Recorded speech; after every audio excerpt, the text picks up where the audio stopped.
Hi, I'm Crosby Ignasher. And I'm Tyce Hoskins. And we're here with District giving you an exclusive behind-the-scenes look at our most recent video shoot.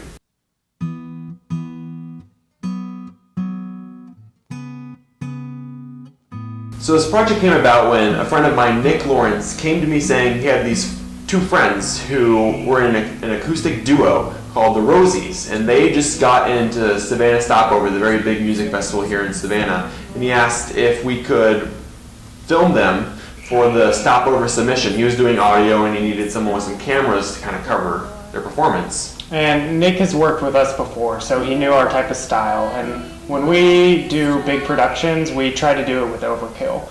And our overkill style is that we work with as many cameras as possible. So between Tyce and I and his fiance and a couple of our friends and through our office, we were able to pull together 11 cameras. We had a Nikon AW100 on a light stand. I was holding an HD camcorder and walking around with that. There was a D7000 on a tripod. Tyce was holding a 60D. We had a GoPro Hero behind the Rosies, a T2i pointed at the Rosies, a second T2i pointed at Nick and Shaw, a GoPro Hero 3 pointed at the Rosies, a 60D which had a wide that was just kind of encompassing everything that Ashley was manning, a 70D that Austin was working with, and a T2i that Natalie used to film behind the scenes. So the Rosies were looking for a good place to kind of perform, and they were thinking a couple different warehouse options, and Nick suggested the Porch, which is a great location. They have a big stage, a pretty decent auditorium in this location, so it'd be perfect for the music duo.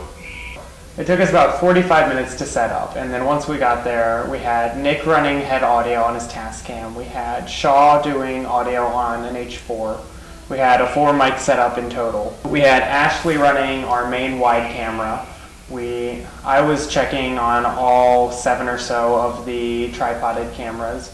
Tyce was directing and holding a handheld, and Austin was also doing Steadicam. And then one of our friends, Natalie, was doing behind-the-scenes footage. Our goal for this music video was to keep it not like a traditional music video. We didn't want to showcase our cinematography. We didn't want to showcase our editing skills.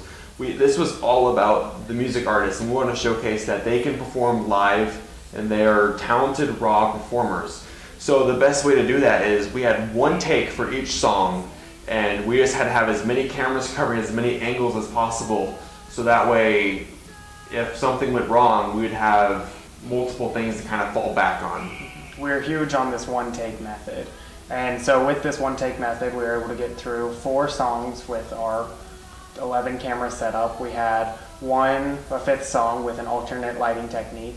Then we were able to break down, reset up in another location, and do an interview for the site, and then took us about another 30 minutes to break down. Yeah. Once everything really kind of got up and we set up, it was smooth sailing from there. I mean, we just performed a song, cut the camera, started rolling again, and went on to the next. So really, once we started rolling, I honestly think filming took the least amount of time, and setting up and breaking down was the longest. We're going to have Tyce tell you about what we did with our editing process next. Yeah. So the plan for the editing, since we had so many camera angles, was all one take. So we had a clapperboard there, we did the big clap, so we had the spike in all the audio waveforms, and I went into Adobe Premiere Pro and was able to set endpoints with all of the clap marks, and was able to sync and make a multicam editing sequence with all of the footage. So how I'm going about editing this video is I imported my multiple camera angles here, set endpoints on all of them where the clap was with our clapper board. I took them all, once I had all the endpoints set, took them all, made a multicam sequence, put the sequence in the editing sequence here. Once that was done, I changed the viewing mode to multi-camera viewing mode. It pops up with a 2-screen display, one with all the camera angles and one with the edits. And as it plays through, you can click on the multiple scenes and it will make the cuts in your timeline here.